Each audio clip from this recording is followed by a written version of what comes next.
दोस्तों नमस्कार। आप देख रहे हैं एग्री मस्ती और आज का ये वीडियो लेक्चर बीएससी एग्रीकल्चर और स्पेशली बुंदेलखंड यूनिवर्सिटी वालों के लिए फोर्थ सेमेस्टर का farming system and sustainable agriculture का प्रीवियस ईयर का जो पेपर है उसको मैंने उत्तर के साथ लाया है।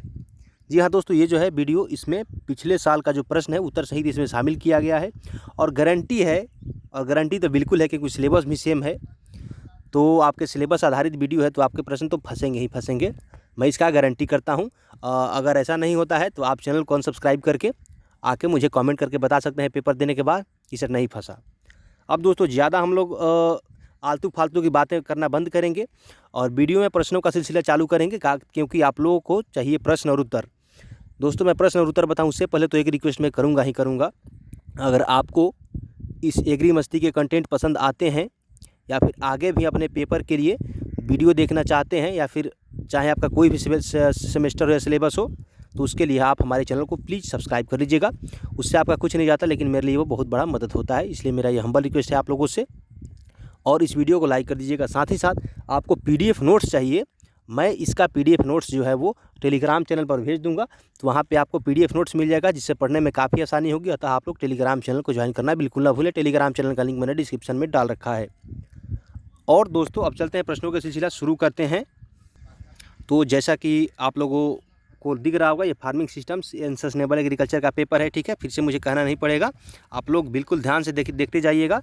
प्रश्न क्या है? पहला प्रश्न है भू परिष्करण का पिता कौन है, यानी father of tillage.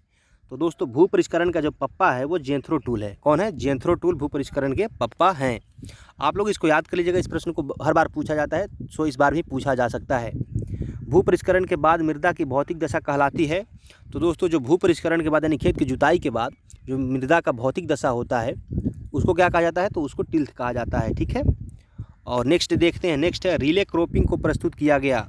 Relay cropping is given by, तो किसके द्वारा रिले क्रॉपिंग को प्रस्तुत किया गया? तो शेर सिंह बेंस द्वारा रिले क्रॉपिंग को प्रस्तुत किया गया। और दोस्तों नेक्स्ट देखते हैं, नेक्स्ट है टेंसियोमीटर का प्रयोग मापने के लिए किया जाता है। Tensiometer is used for measurement of, तो ये सोइल टेम्परेचर यानी मृदा का तापमान मापने के लिए टेंसियोमीटर का यूज किया जाता है। दोस्तों आगे बढ़ते हैं और नेक्स्ट देखते हैं, नेक्स्ट है एजोला एक है। एजोला इज ए, तो दोस्तों एजोला क्या है? Azolla is a bio fertiliser, यानी एजोला एक जैव उर्वरक है। दोस्तों अगला प्रश्न देखते हैं और अगला प्रश्न है दलहनी फसलों के बीजों का टीकाकरण किसके द्वारा किया जाता है? Seed of legume crops is inoculated by, तो दोस्तों दलहनी जो फसल होता है उसके बीजों का टीकाकरण राइजोबियम कल्चर से किया जाता है, ठीक है। और नेक्स्ट देखेंगे हम लोग, और नेक्स्ट देखें उससे पहले आप लोगों से मेरा एक रिक्वेस्ट कि अगर आप लोग हमें इंस्टाग्राम और फेसबुक पर फॉलो करके दोस्त नहीं बने हैं तो आप वो काम भी कर लीजिएगा।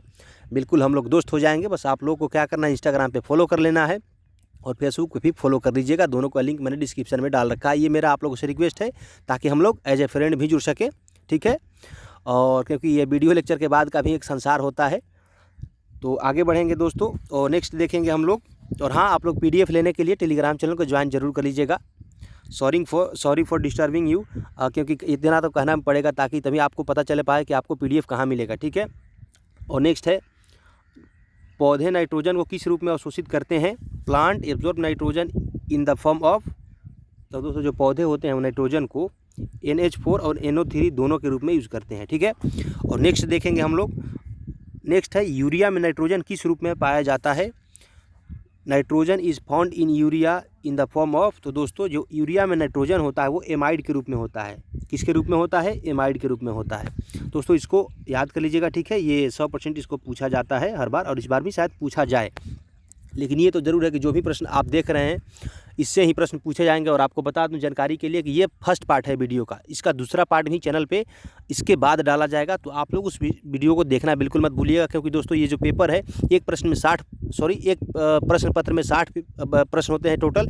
तो मैंने इस वीडियो में 30 प्रश्नों को शामिल किया है और उस वाले वीडियो में 30 प्रश्नों को शामिल किया है। सो दोनों वीडियो काफ़ी इंपॉर्टेंट है, दोनों वीडियो को देख लीजिएगा। यहाँ पे नाइट्रोजन वाला तो हो गया। नेक्स्ट देखते हैं वह योजना जिसके अनुसार किसी खेत के अलग अलग भूखंड पर फसलें उगाई जाती है। The plant according to which crops are raised on individual plot of a farm is called. तो दोस्तों जब वह योजना जिसके अनुसार किसी खेत के अलग अलग भूखंड पर फसलें उगाई जाती है तो वो क्या कहलाता है, वो फसल योजना कहलाती है। ये डेफिनेशन भी है, फसल योजना का डेफिनेशन ये होता है कि वह योजना जिसके तहत किसी खेत के अलग अलग भूखंड पर फसलें उगाई जाती है तो उसको फसल योजना कहा जाता है। और हम लोग इंग्लिश मीडियम से नहीं है इसलिए थोड़ा इंग्लिश कमज़ोर है, तो मजाक मत उड़ाइएगा आप लोग, क्योंकि हम लोग गांव के देहात के लड़के हैं। और नेक्स्ट देखते हैं। नेक्स्ट है, जब 2 या 2 से अधिक फसलों को बिना किसी पंक्ति व्यवस्था के एक साथ उगाया जाता है, मतलब जैसे मर्जी किया वैसे फेंक दिया बीज को खेत में, तो उसको मिश्रित फसल कहते हैं। जैसे आपने मक्का में ज्वार को मिला लिया और फेंक दिया खेत में बिना पंक्तिबद्ध जैसे तैसे, मतलब ब्रॉडकास्टिंग मेथड से, तो उसको मिश्रित फसल कहते हैं, यानी मिक्स्ड क्रॉपिंग कहा जाता है। बिल्कुल आसान भाषा में, बिल्कुल देहाती भाषा में, बिल्कुल लोकल भाषा में समझाऊंगा ताकि आपके जो दिमाग है उसमें ये प्रश्न सीधे जाके घुस जाए। और नेक्स्ट देखेंगे किस प्रकार की अंतः फसल में फसलों के बीच शून्य प्रतिस्पर्धा होती है। तो दोस्तों इसको थोड़ा इंग्लिश में सुन लीजिए। Which type of intercropping crops है जीरो कंपटीशन। तो जो समानांतर फसलें होती है, समानांतर फसलें यानी पैरेलल क्रॉप, उसमें जो होता है वो कंपटीशन जीरो होता है क्योंकि दोनों एक दूसरे के समानांतर होते हैं। और नेक्स्ट है, रिले क्रॉपिंग को और किस नाम से जाना जाता है। तो दोस्तों रिले क्रॉपिंग को अतिछादी फसल यानी ओवरलैपिंग क्रॉप के भी नाम से जाना जाता है। और नेक्स्ट है, उतेरा फसल प्रचलित है। तो दोस्तों उतेरा क्रॉपिंग इज़ प्रैक्टिस्ड इन। तो ये उतेरा फसल किस स्टेट में प्रचलित है, तो उतेरा फसल मध्य प्रदेश में यानी एमपी में प्रचलित है। और नेक्स्ट है, भूमि रोटेट होती है। तो दोस्तों भूमि रोटेट किस में होती है, लैंड इज रोटेटेड इन। तो शिफ्टिंग कल्टीवेशन यानी स्थानांतरण खेती में भूमि जो है वो रोटेट होते रहती है। और नेक्स्ट देख लेते हैं। नेक्स्ट है, निम्नलिखित में से कौन सा बहुमंजिला फसल का उदाहरण है। बहुमंजिला फसल का यहाँ पे उदाहरण पूछा जा रहा है। तो निम्नलिखित में देखिएगा तो गेहूं सरसों, गन्ना आलू, और आप ऑप्शन सी देखेंगे तो ए और बी दोनों, लेकिन इसमें बहुमंजिला फसल का कोई भी उदाहरण नहीं है, इसलिए इसका राइट आंसर होगा ऑप्शन डी यानी उपयुक्त में से कोई नहीं। ठीक है, बहुमंजिला फसल का इसमें कोई उदाहरण ही नहीं दिया गया है। और नेक्स्ट है, किसी विशेष खेत के लिए कुशल फसल प्रणाली निर्भर करती है। किसी विशेष खेत के लिए कुशल फसल प्रणाली निर्भर करती है। तो किस पर निर्भर करती है, उपयुक्त सभी यानी फार्म संसाधन, फार्म उद्यम और फार्म प्रौद्योगिकी सभी पर निर्भर करती है। और नेक्स्ट है, निम्नलिखित में कौन सी एक पूंजी प्रधान फसल है। तो दोस्तों आप इन सभी ऑप्शंस को देखेंगे तो गन्ना भी पूंजी प्रधान फसल है, केला भी पूंजी प्रधान फसल है और आलू भी आपका पूंजी प्रधान फसल है, इसलिए ये तीनों फसल जो हैं ये पूंजी प्रधान फसल है। और नेक्स्ट है, निम्न वर्षा वाले क्षेत्रों में कौन सी फसल प्रणाली अपनाई जाती है। तो जहाँ पे वर्षा कम होती है वहाँ पे एकल फसल प्रणाली अपनाई जाती है यानी मोनोक्रॉपिंग को अपनाया जाता है। और नेक्स्ट देखेंगे हम लोग, सघन फसल अपनाई जाती है।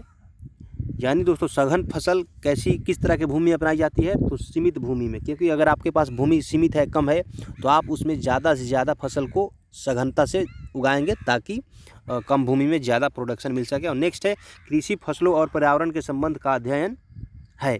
Study of the relation of agricultural crops and environment is. तो कृषि फसलों और पर्यावरण के जो बीच का संबंध है उसका अध्ययन को कृषि पारिस्थितिकी कहा जाता है यानी एग्रो इकोलॉजी कहा जाता है। और नेक्स्ट देख लेते हैं, कृषि की एक समस्या है। तो दोस्तों कृषि की समस्या क्या है, ऐसे तो बहुत सारी समस्याएं हैं, लेकिन जो आपको ऑप्शन में दिखे तो ऑप्शन को देखकर समझना होगा, थोड़ा आपका भी अपना माइंड का यूज करना होगा। तो कृषि की एक समस्या क्या है, कृषि की समस्या क्या है, तो भूजल स्तर का ह्रास, कृषि विकास दर में गिरावट और बढ़ता हुआ पर्यावरण प्रदूषण, ये सभी के सभी क्या है, ये प्रॉब्लम्स ऑफ एग्रीकल्चर है। और दोस्तों आपको फिर से इन्फॉर्मेशन दे दूं एक कि आपको पीडीएफ चाहिए तो आप टेलीग्राम ज्वाइन कीजिए। टेलीग्राम चैनल में मैं पीडीएफ भेज देता हूं हर सब्जेक्ट का, तो आप लोग वहां पे पीडीएफ मिल जाएगा आपको, तो पढ़ने में आसानी होगी। और साथ ही साथ आप मेरे से एज ए फ्रेंड जुड़ सकते हैं फेसबुक और इंस्टाग्राम पे। और नेक्स्ट है, टिकाऊ खेती है। तो दोस्तों सस्टेनेबल एग्रीकल्चर इज, तो आर्थिक रूप से टिकाऊ, पर्यावरण के अनुकूल और परिवार और समुदाय के लिए अच्छी ये जो कृषि है यही टिकाऊ कृषि होता है। और नेक्स्ट देखते हैं। नेक्स्ट है, एक प्रबंधन रणनीति जो उत्पादन निवेश को सटीक रूप से प्रतिबंधित करने के लिए विशिष्ट जानकारी नियोजित करती है, तो उसको क्या कहते हैं दोस्तों, उसको यथार्थ कृषि कहा जाता है। एक बार फिर से सुनिए, ये प्रश्न थोड़ा लंबा है लेकिन इसको पूछा जा सकता है। एक प्रबंधन रणनीति जो उत्पादन निवेश को सटीक रूप से प्रबंधित करने के लिए विशिष्ट जानकारी नियोजित करती है कहलाती है, तो वो यथार्थ कृषि कहलाती है, प्रिसीजन एग्रीकल्चर कहलाती है। और नेक्स्ट है, IFS का फुल फॉर्म, यानी IFS जो है उसका पूरा नाम क्या है? तो IFS का फुल फॉर्म होता है इंटीग्रेटेड फार्मिंग सिस्टम, और उसको हिंदी में समन्वित कृषि प्रणाली कहा जाता है। आप लोग इसको इंग्लिश में याद कर लीजिएगा, IFS मतलब इंटीग्रेटेड फार्मिंग सिस्टम, और सब्जेक्ट का भी नाम है आपका farming system and sustainable agriculture, तो ये ईजी हो जाएगा याद करने में। और दोस्तों अगर अभी तक आपने इस वीडियो को लाइक नहीं किया तो आप लोग प्लीज़ लाइक कर दीजिए, क्योंकि दोस्तों बहुत मेहनत करके आप लोगों के लिए प्रश्नों को, सिलेबस वाले प्रश्नों को ही छांट करके आपके सामने प्रस्तुत किया जाता है। तो आप लोग प्लीज़ लाइक कर लीजिएगा, ये मेरा रिक्वेस्ट है वीडियो को। और नेक्स्ट देखते हैं, फसल प्लस पेड़ है, क्रॉप प्लस ट्री इज, तो ये सिल्वीकल्चर यानी सिल्वीकल्चर होता है। ठीक है, जब फसल और पेड़ साथ में उगाया जाता है तो उसको सिल्वीकल्चर कहा जाता है। और नेक्स्ट है, एकीकृत कृषि प्रणाली के लाभ हैं, advantage of integrated farming system are, तो जो एकीकृत कृषि प्रणाली के जो लाभ हैं वो ऊपर दिया हुआ है। अधिकतम संभव रिटर्न का लाभप्रदता, यानी ज़्यादा आपको रिटर्न मिलता है, पर्यावरणीय सुरक्षा भी मिलता है, और चारे के संकट का पूरा, जो चारे का संकट है उसका भी समाधान हो जाता है, किससे? एकीकृत कृषि प्रणाली से। और नेक्स्ट है 29 नंबर प्रश्न को देखते हैं, उत्तर प्रदेश का कृषि मंत्री कौन है? दोस्तों ये तो बदलते रहने वाला चीज़ है, बट जिस टाइम पे ये वीडियो बन रहा है उस टाइम पे उत्तर प्रदेश के कृषि मंत्री श्री सूर्य प्रताप शाही हैं। ठीक है, श्री सूर्य प्रताप शाही हैं, आप लोग याद कर लीजिएगा। और दोस्तों नेक्स्ट प्रश्न है, उदासीन मृदा का पीएच मान होता है।